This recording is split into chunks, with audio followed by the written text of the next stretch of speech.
Okay, so we're going to explore the basis of calculus.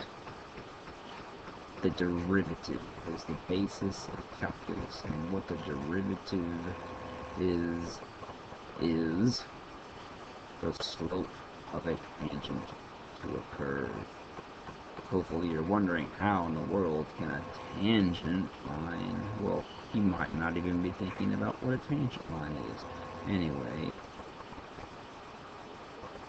okay, I don't know what I just hit, but I hit, oh, I hit the X instead of the, let's proceed. So, we have this curve here, okay, now, what we're going to want to do is, well, anyway, let's to understand this curve completely, what's going to happen. Let's see, we have 2 points here. What is the x-coordinate of point Q is x, and the x-coordinate of point P is A. Now, what would you call the y-coordinate of point P? Let's think about function notation. Well, the y-coordinate of point P, where'd my mouse go? There it is.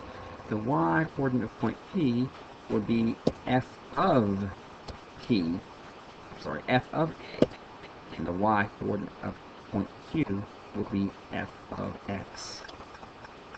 So now, we have this secant line going through point P and point Q. Well, Algebra 1 allows us algebra. We learn how to find the slope of a line in algebra using the coordinates of 2 points on the line.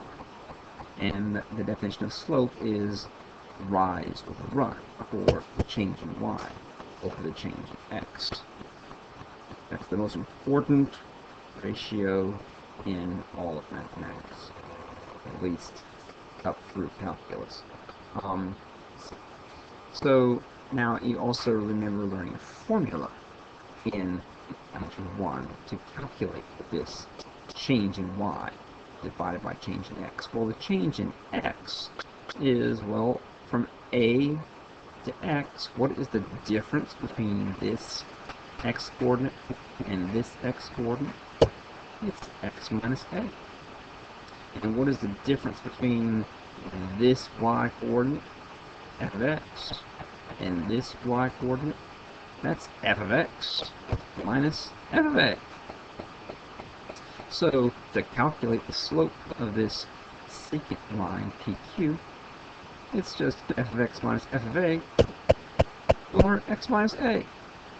So that's Algebra 1, basically, using some function notation. No calculus yet. Now, here comes where the calculus comes from. We don't want to know the slope of this pink secant line. We want to know the slope of this blue tangent. Okay, so, in other words, suppose, no, that's another discussion entirely. We'll just focus on the theoretical and talk about applications later. So we want to know the slope of this tangent line. I'll call it instantaneous rate change. The slope of this secant line is the average rate of change from point P to point Q. It's kind of like the average slope, if you will, if you were to take it anyway. So how do we find the slope of this blue line? You can't do any subtraction because you've got only one point. Well, here's what we do. We imagine point P, point Q coming closer and closer to point P. And that's going to be a derivative, so I'm going to have to escape and actually pause the video while I open this up. Okay, so here I have another kind of generic looking curve here, and here's a tangent segment. We want to know what is the slope of that tangent segment. Well, Actually, I'm going to use this one first. Let's see. Okay, so, well, we create another point, and then its coordinates, as we had before, are x, f of x. Now, here's the secant line, and here's the slope of the secant line is this delta x, delta y over delta x. Now, watch what happens as if I just move x, if I move the point Q closer to point P. Okay, well, as that happens, x is approaching A. X is approaching A. So, as x approaches A, the slope of the secant line approaches the slope of the tangent line. So what happens is we define the slope of the tangent line as a limit. It is the limit as x approaches A of the slope ratio. So the tangent slope is the limit of the secant slope as x approaches A. Now, there's another way.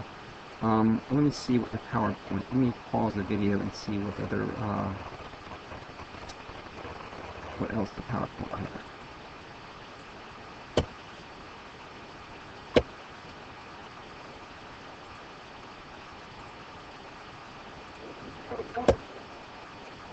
So there is the definition of a derivative.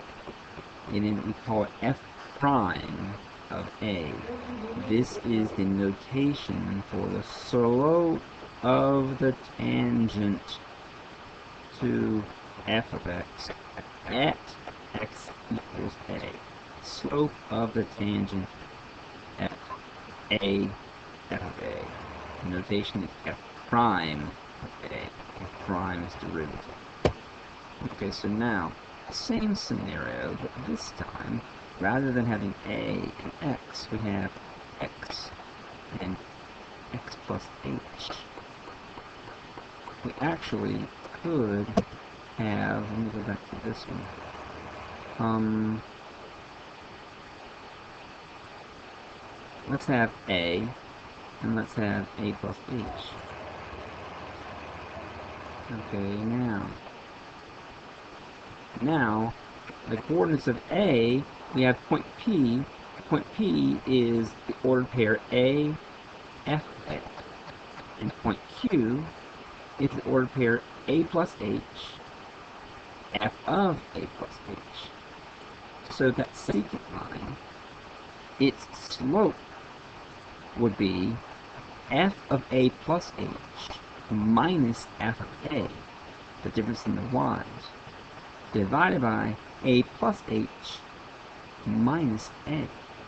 What is A plus H minus A? What is that difference? It's just H. So now, as A plus H approaches A, that is H approaching 0. And this is that difference quotient.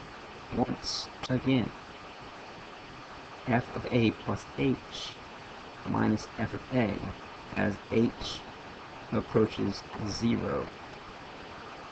Delta y in the numerator, delta x in the denominator. And that's f prime of A. And now we do the same thing, just change the notation up a little bit. This time we're going to, instead of A and A plus H, we're going to use X plus H.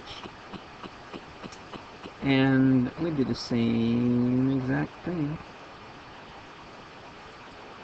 Secant line. Okay, and this time, it's the same exact idea. but the only difference is we have f prime of x instead of f prime of a. The difference being f prime of a, which is this way, f prime of a is a specific slope.